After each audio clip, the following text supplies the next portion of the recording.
Quiet numbers can reveal loud truths. Across news screens and budget reports, trillions are being burned at a speed that feels unreal, not in one crisis but across many, stacked on top of each other, year after year, until the weight becomes visible in rising debt, nervous markets, and a confidence that no longer feels automatic. The United States still looks powerful, still speaks with authority, still moves money faster than anyone else, yet beneath that surface the pressure is building. Interest payments are swallowing priorities, borrowing replaces discipline, and trust is tested by the simple question of how long this can last. At the same time, far from the noise, three major countries are not rushing to react. China is not shouting. Russia is not begging.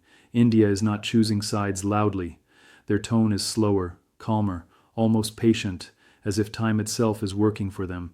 This contrast is not an accident, and it did not begin yesterday. It was shaped by decisions made quietly after past crises, by lessons learned from watching systems crack under stress, and by strategies designed to survive pressure rather than dominate headlines.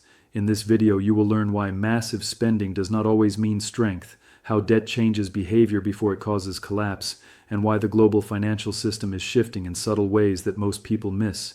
You will see how the dollar's role as a weapon created incentives for others to build alternatives, why energy, manufacturing, and trade routes matter more than speeches, and how patience can be more powerful than aggression. We will break down how China positions itself through supply chains instead of sanctions, how Russia adapted its economy to function under isolation, and how India quietly benefits from global tension by keeping its options open. These are not popular talking points or surface-level explanations. These are structural moves that explain why some nations look relaxed, while another looks strained, even with more money and more influence on paper.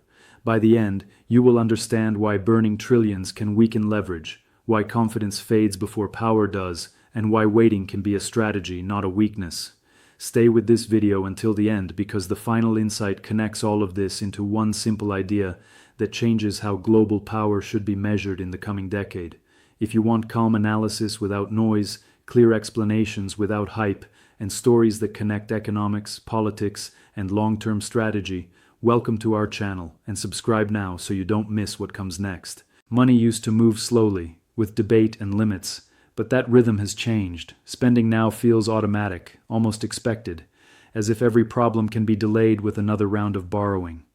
Wars are funded without clear endings. Bailouts appear whenever systems shake. Stimulus flows to calm fear, and interest payments quietly grow larger than many core priorities. None of this happens in isolation. Each decision stacks on top of the last one, creating a structure that looks strong from the outside but carries enormous weight inside. Trillions are not just spent, they are committed, locked into promises that stretch decades forward. This changes behavior. When borrowing becomes easier than restraint, discipline fades. When debt grows faster than trust, confidence starts to crack. The issue is not that the United States lacks money or influence.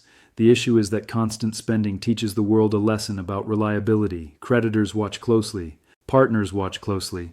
They see a system that must keep running at high speed to avoid slowing down. Debt stops being a future warning and becomes a present pressure, shaping choices in real time. Leaders become less flexible. Policy becomes reactive. Every shock feels more dangerous because there is less room to absorb it. This is how trust weakens, not through collapse, but through repetition. The more often money is used to fix structural problems, the less convincing it becomes as a signal of strength. Power begins to look dependent instead of confident. For decades, the dollar masked many of these pressures. It acted like a global shortcut, accepted everywhere, trusted almost automatically. Trade flowed through it. Energy was priced in it. Reserves were held in it. This gave the United States an advantage no empire had ever enjoyed. It could borrow cheaply, spend freely, and still attract global demand. Over time, that advantage turned into a tool. Access to the dollar system became leverage. Sanctions could isolate entire economies.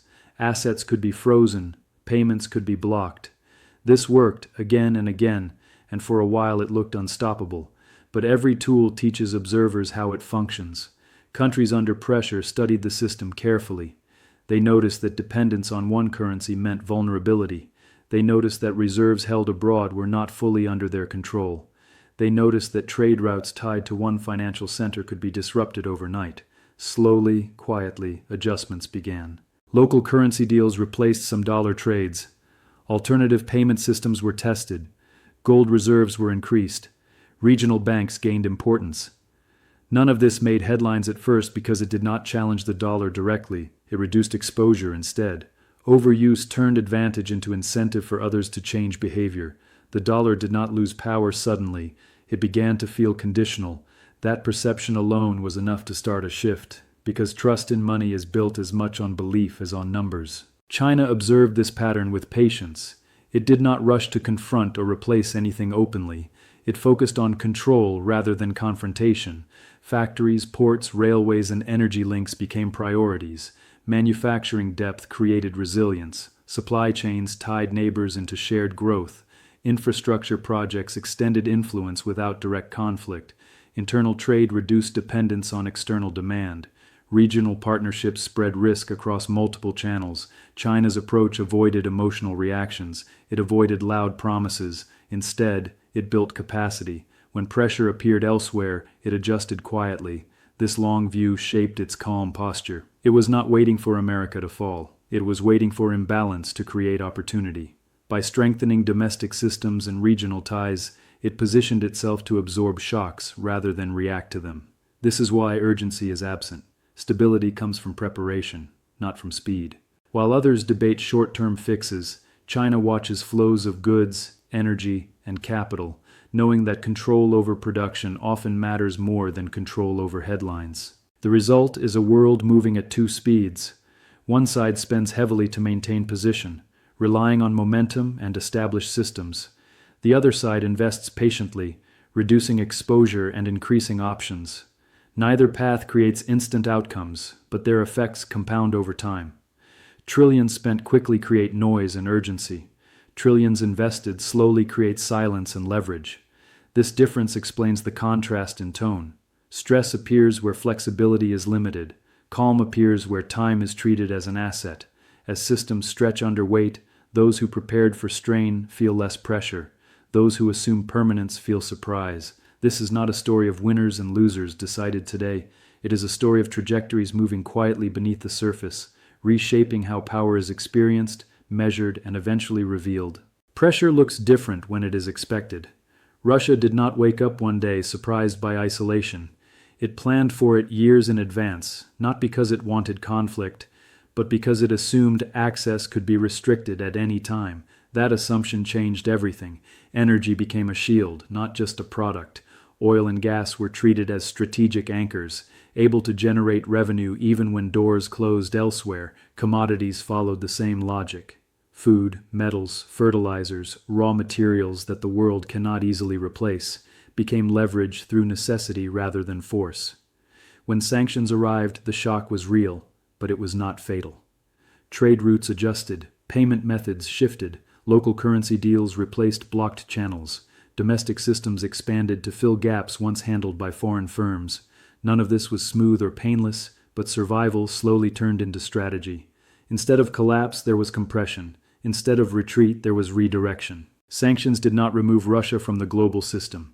They pushed it to operate on different terms. That experience created a dangerous kind of confidence, not based on growth or popularity, but on endurance. When a system proves it can function under extreme pressure, fear loses power. That lesson does not stay local. Others watch closely. They see that isolation does not always break an economy. Sometimes it hardens it, reshapes it, and forces it to discover strengths that comfort once hid. India learned a different lesson, one rooted in flexibility rather than resistance.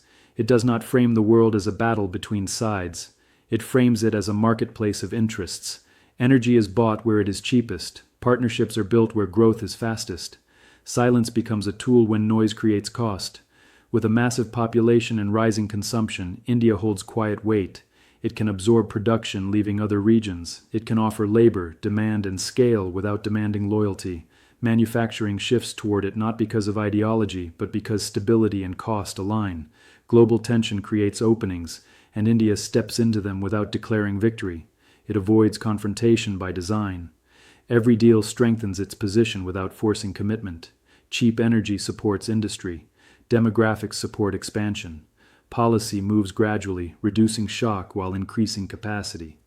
This calm approach generates leverage without headlines. When others argue, India trades. When systems strain, it offers alternatives. This quiet smile is not arrogance, it is patience backed by numbers and timing. Between these approaches lies something misunderstood.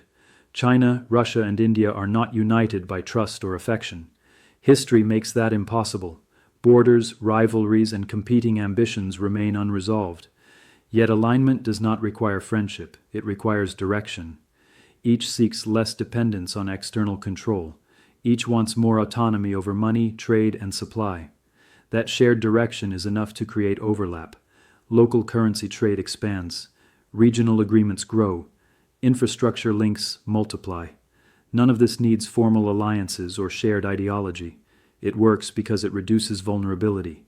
Systems become layered rather than centralized. Exposure spreads across options instead of concentrating in one place. This quiet coordination unsettles traditional power structures because it does not announce itself. There is no single agreement to oppose, no clear block to confront. It exists as behavior repeated over time, reinforced by necessity. The result is a gradual shift away from reliance on any single system, not through rebellion, but through redundancy. This is where America's real risk sits, far from headlines predicting collapse. The United States is not falling apart tomorrow. Its economy remains vast. Its institutions still function. Its influence is still real. The danger is slower and harder to see. Debt changes behavior before it creates crisis. When obligations grow, choices narrow. When interest payments rise, priorities shrink. When spending becomes automatic, discipline feels optional. Trust does not vanish overnight, it thins. Partners hedge, creditors diversify, influence becomes conditional. Power begins to leak through small decisions made elsewhere, quietly, repeatedly. Systems rarely fail from one blow. They weaken from many adjustments happening outside their control. By the time the shift is obvious, it has already been priced in.